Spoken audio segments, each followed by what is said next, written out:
ओम नमः शिवाय। शिव पुराण का दूसरा अध्याय। देवराज को शिवलोक की प्राप्ति, चंचुलता का संसार में वैराग्य है। श्री शौनक जी ने कहा, आप धन्य हैं सूत जी, आप परमार्थ तत्व के ज्ञाता हैं। आपने हम पर कृपा करके हमें यह अद्भुत और दिव्य कथा सुनाई। भूतन पर इस कथा के समान कल्याण और कोई साधन नहीं है। आपकी कृपा से यह बात हमने समझ ली।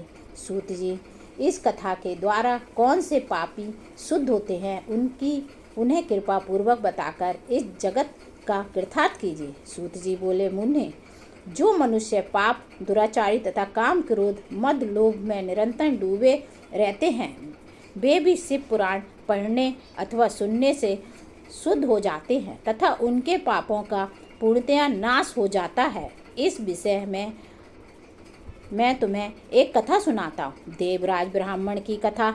बहुत पहले की बात है। किरातों के नगर में देवराज नाम का एक ब्राह्मण रहता था। वह ज्ञान में दुर्बल, गरीब, रस बेचने वाला तथा वैदिक धर्म के विमुख था। वह स्नान संध्या नहीं करता था तथा उसमें वैश्यवृत्ति बढ़ती ही जा रही थी। वह भक्तों को ठगता था। उसने अनेक मनुष्यों को मारकर उन सब का धन हड़प लिया था।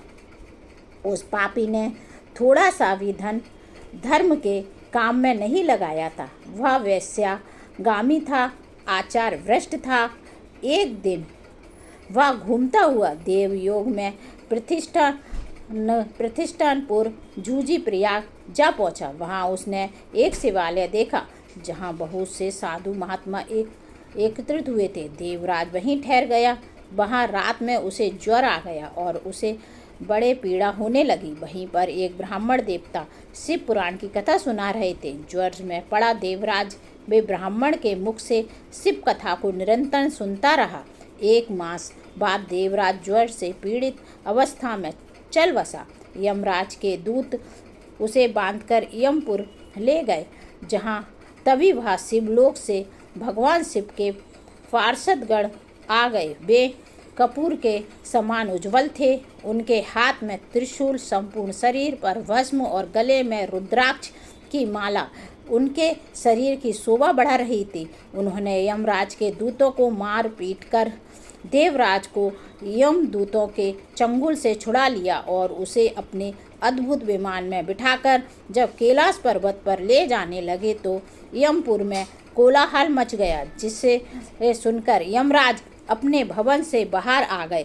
साक्षात रुद्रों के समान प्रतीत होने वाले इन दूतों का धर्मराज ने विधि पूर्वक पूजन कर ज्ञान दृष्टि से सारा मामला जान लिया। उन्होंने भय के कारण भगवान शिव के दूतों से कोई बात नहीं पूछी। तत्पश्चात शिवदूत देवराज को लेकर कैलाश चले गए और वहां पहुंचकर उन्होंने ब्राह्मणों को करुणावतार भगवान शिव के हाथों में सौंप दिया। यह शिव पुराण का फल था जो उसने सुना था। जय गुरुदेव।